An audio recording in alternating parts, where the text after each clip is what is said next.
കേരള ഹൗസിലെ ബീഫ് വിഷയത്തിൽ പ്രതിഷേധം അറിയിച്ച് മുഖ്യമന്ത്രി പ്രധാനമന്ത്രിക്ക് കത്തയച്ചു. വിവരങ്ങളുമായി എം.ആർ. സജേഷ് ചേരുന്നു. സജേഷ്, ഏതു തരത്തിലാണ് കത്തിൽ കേരളത്തിന്റെ പ്രതിഷേധം അറിയിച്ചിരിക്കുന്നത്? ഒപ്പം തന്നെ ഈ വിഷയത്തിൽ അയഞ്ഞ നിലപാട് സ്വീകരിച്ചു എന്ന പേരിൽ മുഖ്യമന്ത്രിയും വിവാദത്തിൽ അകപ്പെട്ടിരുന്നു.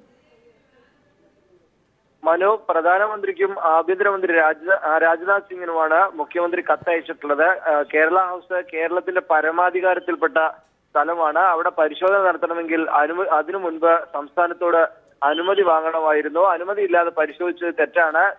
പരിശോധിച്ചവർക്കെതിരെയും റെയ്ഡ് നടത്തിയവർക്കെതിരെയും നടപടി വേണം. ഫെഡറൽ സംവിധാനത്തിന്മേലുള്ള ഈ കടന്നുകയറ്റം അംഗീകരിക്കാനാകില്ല എന്ന് കാണിച്ചാണ് ഈ കത്ത് അയച്ചിട്ടുള്ളത്. മനു നേരത്തെ സൂചിപ്പിച്ചതുപോലെ സംസ്ഥാനത്തിന്റെ ഭാഗത്തു നിന്ന് ഇക്കാര്യത്തിലുള്ള ഇടപെടൽ ദുർബലമാണെന്ന് നേരത്തെ തന്നെ വിമർശനം ഉയർന്നിരുന്നു. ഇന്നലെ 5:30-ക്കാണ് റെയ്ഡ് നടത്തിയത്. ഇന്ന് ഉച്ചവരെയും സംസ്ഥാനത്തിന്റെ ഭാഗത്തു നിന്ന് കടുത്ത പരാതി പോലും ഇക്കാര്യത്തിൽ ഉണ്ടായിരുന്നില്ല.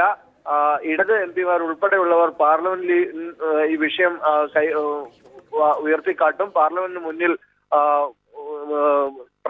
പ്രതിഷേധം ഉയർത്തും തുടങ്ങിയ കാര്യങ്ങൾ നേരത്തെ വ്യക്തമാക്കിയിരുന്നു. ഇതിനുശേഷമാണ് മുഖ്യമന്ത്രിയുടെ നിലപാട് വരുന്നത്. മുഖ്യമന്ത്രി രാവിലെ ദില്ലി പോലീസ് മിതത്വം പാലിക്കണമെന്ന തരത്തിൽ വളരെ ദുർബലമായ ഒരു പ്രതികരണം മാത്രമായിരുന്നു നടത്തിയിരുന്നത്. ഇതിനെതിരെയും വലിയ വിമർശനം സംസ്ഥാനത്തിനകത്തു നിന്ന് ഉയർന്നു. കോൺഗ്രസിന്റെ KPCC അധ്യക്ഷൻ VM സുധീരൻ ഉൾപ്പെടെയുള്ളവർ ഫെഡറൽ സംവിധാനത്തിന് മേലുള്ള കടന്നുകയറ്റമാണെന്ന് കാണിച്ച് വാർത്താക്കുറിപ്പും പ്രസ്താവനകളും പുറത്തിറക്കി. ഇതിനുശേഷമാണ് ഇപ്പോൾ മുഖ്യമന്ത്രിയുടെ കത്ത് പുറത്തു വരുന്നത്.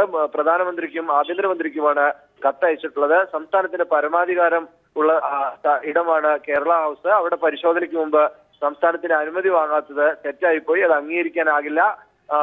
റെയ്ഡ് നടത്തിയവർക്കെതിരെ നടപടി വേണം. ഇക്കാര്യം ചൂണ്ടിക്കാണിച്ചാണ് മുഖ്യമന്ത്രി കത്തയച്ചിട്ടുള്ളത്. മനു, കേരള ഹൗസിലെ ബീഫ് വിഷയത്തിൽ മുഖ്യമന്ത്രി പ്രധാനമന്ത്രിക്കും ആഭ്യന്തരമന്ത്രിക്കും കത്തയച്ചിരിക്കുന്നു. കേരളത്തിന്റെ പരമാധികാരമുള്ള സ്ഥലമാണ് കേരള ഹൗസ്. അവിടെ അനുമതി കൂടാതെ കടന്നുകയറി പരിശോധന നടത്തിയവർക്കെതിരെ നടപടി വേണം, റെയ്ഡ് നടത്തിയവർക്കെതിരെ നടപടി വേണമെന്നാണ് കത്തിൽ അദ്ദേഹം ആവശ്യപ്പെട്ടിരിക്കുന്നത്.